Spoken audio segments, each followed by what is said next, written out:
زمانے میں راہب ہوا کرتے تھے جو ایک جگہ سے دوسری جگہ پیدل جایا کرتے تھے۔ اس زمانے میں ایک عیسائی راہب تھا، یعنی کہ کرسچن راہب تھا، جو لوگوں کی رہنمائی کرتا تھا۔ وہ کبھی اپنے گھر سے باہر نہیں نکلتا تھا، یعنی کہ وہ ہمیشہ اپنے گھر کے اندر ہی رہتا تھا۔ جب اس کو معلوم چلا کہ ان کے سامنے کسی نے پڑاؤ ڈالا ہے تو وہ دوڑتا ہوا ان کے پاس آیا اور پیغمبر حضرت محمد صلی اللہ تعالی علیہ وسلم کو لے لیا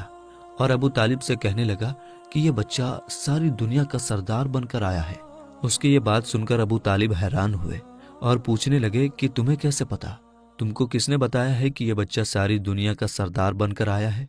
تو اس راہب نے کہا کہ جب تم اس گھاٹی سے ادھر اس گھاٹی میں آ چکے تھے تو اس گھاٹی میں ایسا کوئی بھی درخت اور پتھر نہیں تھا جو اس بچے کو دیکھ کر نہ جھکا ہو، اور پتھر اور درخت صرف انہی لوگوں کے آگے جھکتا ہے جس کو اللہ اپنا پیغمبر بنا کر بھیجتا ہے۔ اس کے بعد وہ کہنے لگا تم اس بچے کو ملک کے ساتھ ساتھ لے کر مت جانا، کیونکہ آگے یہودیوں سے ان کو خطرہ ہے،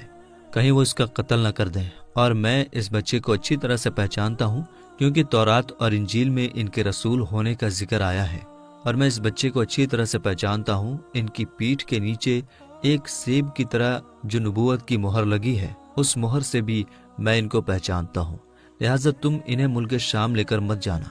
دوستو، اب ابو طالب کو اس راہب کی باتوں پر یقین آ چکا تھا کہ وہ جو کہہ رہا ہے بالکل سچ کہہ رہا ہے۔ اس کے بعد ابو طالب نے کسی شخص کے ذریعے سے پیغمبر محمد صلی اللہ تعالی علیہ وسلم کو واپس مکہ میں پہنچا دیا، کیونکہ ابو طالب کو اب یہ معلوم ہو چکا تھا کہ یہ جو بچہ ہے یہ کوئی معمولی بچہ نہیں ہے، یہ بچہ خاص مرتبے والا بچہ ہے۔ اس کے بعد ابو طالب آپ کی پرورش اور آپ کی حفاظت کے معاملے میں اور زیادہ چوکنا ہو گئے اور آپ کی ہر طرح سے حفاظت کرنے لگے۔ اس کے بعد جب آپ جوان ہو گئے تو آپ صلی اللہ تعالی علیہ وسلم کی سچائی اور ایمانداری کو دیکھ کر ایک بار حضرت خدیجہ رضی اللہ تعالی عنہا نے آپ کو اپنا مال دے کر شام میں تجارت کے لیے بھیجا اور ساتھ میں اپنے ایک غلام کو بھی لگا دیا۔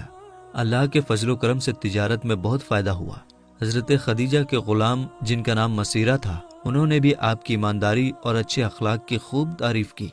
یہ دیکھ کر حضرت خدیجہ آپ کی طرف مائل ہوئے، یعنی کہ حضرت خدیجہ آپ صلی اللہ تعالی علیہ وسلم سے بہت پربھاوت ہوئی، اور اس کے بعد آپ نے خود ہی پیغمبر محمد صلی اللہ تعالی علیہ وسلم کو نکاح کر